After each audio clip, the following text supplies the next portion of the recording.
What's up, guys? Welcome back to the YouTube channel. We're over here with Mike in this Mopar.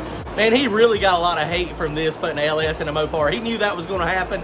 I did as well, but you know, it is what it is. It's cheaper to do this, and he's wanting to go fast and do it on a budget. So he built this nice LS motor. So we're over here at Underground Garage, and so this is a local dyno. One of our buddies, Josh, over here, he's strapping it down now. Go check out his YouTube channel also, Underground Garage. He's got some good content. He's also got the car that caught on fire over here the other week.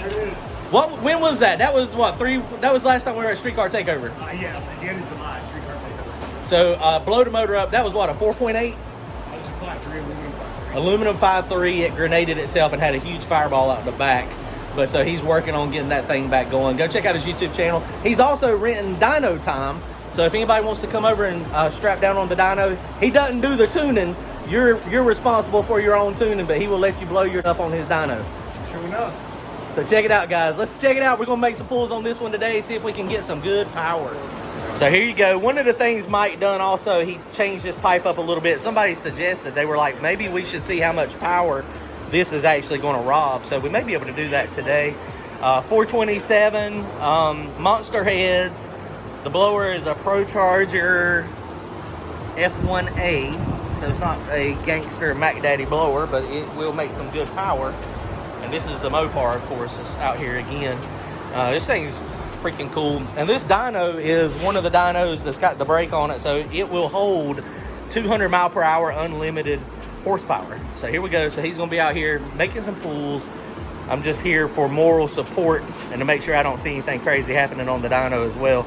I'm not an LS expert by any means, but we're just gonna look at it. He's got Holly HP on this thing. He's got EGTs. So we'll make a couple little pulls and see what it does. He's trying to go to the track, hopefully in the next few weeks. There's Josh's car. This thing, it let man, that thing is crazy. What did it do? It break a rod? Yeah, broke a rod, broke a hole in the side of the block. Oil came out, caught on fire. Happened right at the finish line. Car went 9.0 at 148, and so about 150 mile an hour. God, that's freaking insane. Really lucky, man. It all over the gas tank and everything, and nothing. All things considered. Yeah. Are you on? Is that one on E85? Yeah. E85, right? It could have been disastrous catching that factory fuel tank on fire. Man, I'm glad it didn't. This is a nice car, though, man. It was pretty. When you gonna leave it like this for a little while? Man, yeah, until I come up with some extra gas, for sure. I got you. All right, here we go.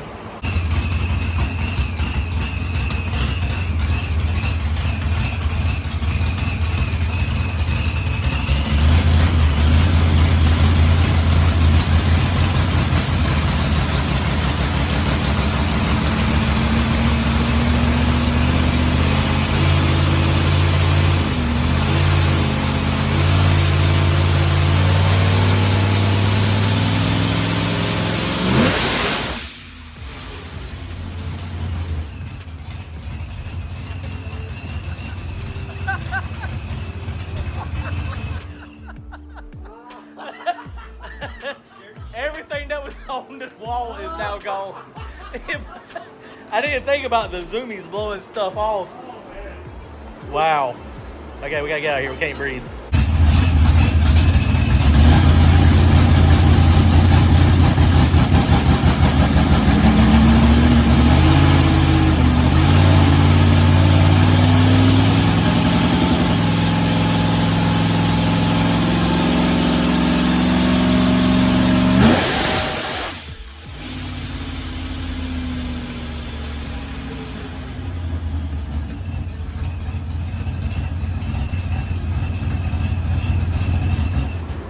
All right, so here we go. So he just made the first pull. It was about a second. It didn't make a ton of power. 5,700. See, there's the power. 536. And if you look, the first little partial pull we did, we didn't get a reading on the horsepower, but it was saying it was lean. But this thing where the oxygen sensor is, being so close to the end of the pipe here, we're only reading 1. If you look at EGTs are really, they're kind of low. Air fuel ratio is showing lean, and I added fuel to it because it was showing lean a minute ago. So this is inaccurate. So this is one of the times where we know that 2,800 pounds of fuel at that boost level, at that power level, is going to make more than 600 horsepower. So it's just rich. So we're going to take a bunch of fuel out of it and try to get it so that we got about maybe 1,000 horsepower worth of fuel, 850 horsepower, and let the computer correct it a little bit.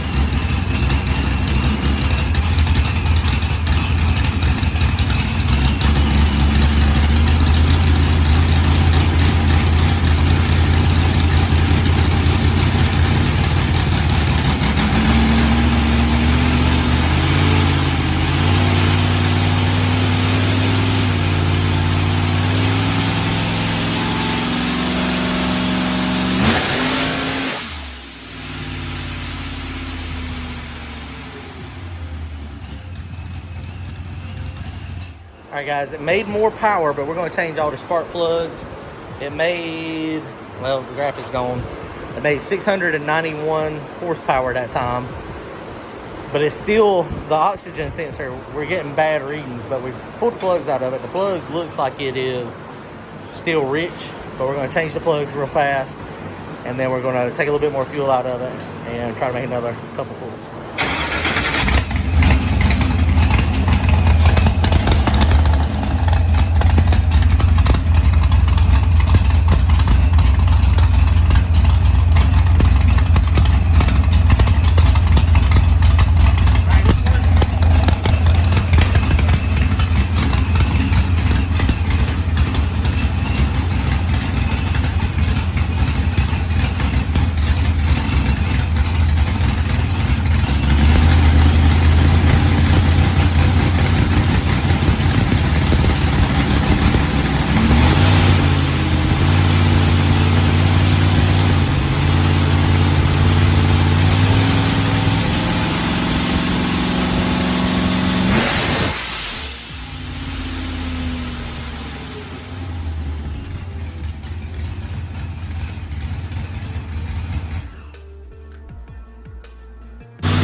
All right, guys, so we are struggling. I done a live earlier, and we were live for a few pulls, but we're struggling getting this thing to read proper O2. It's reading very, very, very lean, and we've been taking fuel out of it, and it's been making more power. You see, that's what our target is, but it's reading like 10 to 1, 11 to 1, and so that was a little partial pull.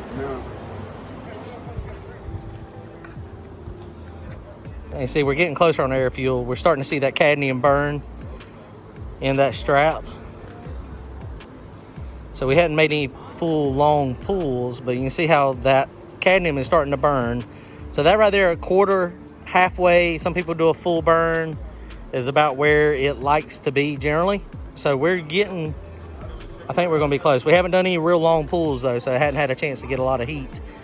So I think we're close. I'm gonna add just a little bit of fuel to make it safe. I only want about a quarter burn to a half a burn on cadmium.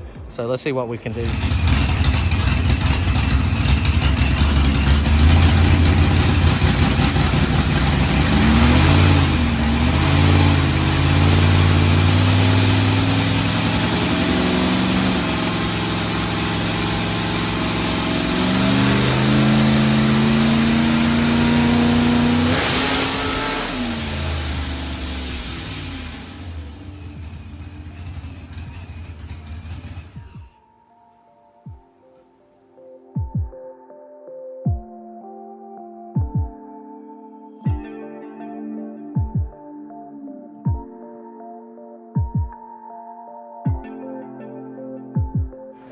Okay, so that pull made 800 to the tire.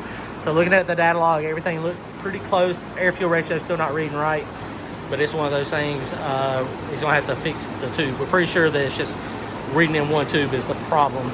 So here we go, we're gonna try to zing it. That was at 6,500, so he's gonna try to run it to about 68, 7,000 this time, see what happens.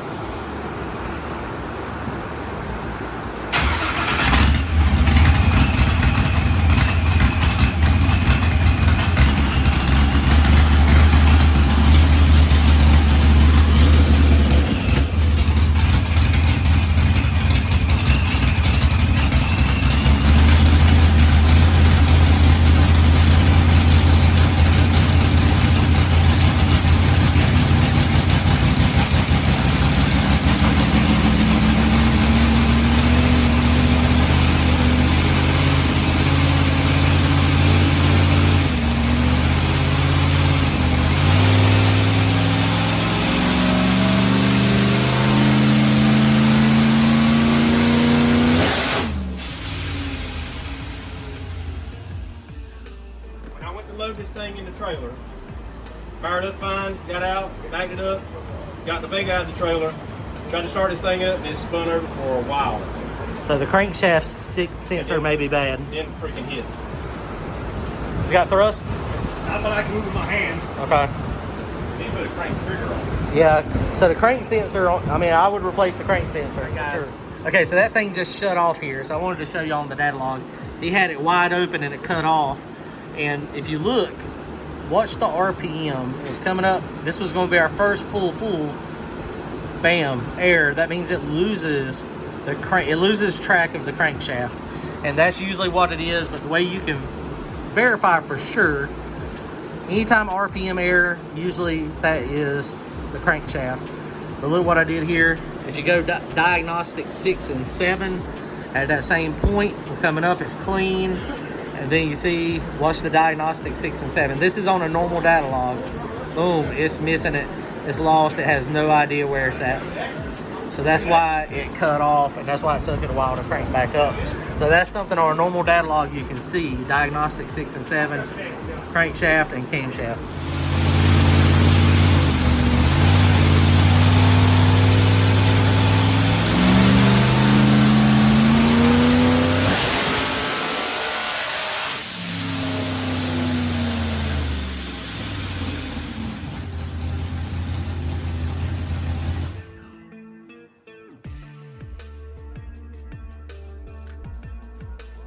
Blew all your gloves out of here. It was raining gloves.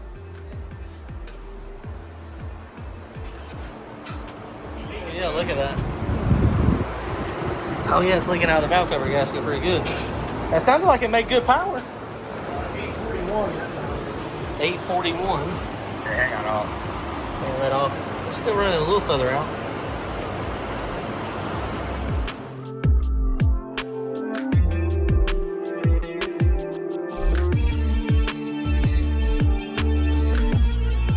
All right, guys, well, that's going to wrap it up for tonight. It made 841 horsepower. Boost is kind of stabilizing.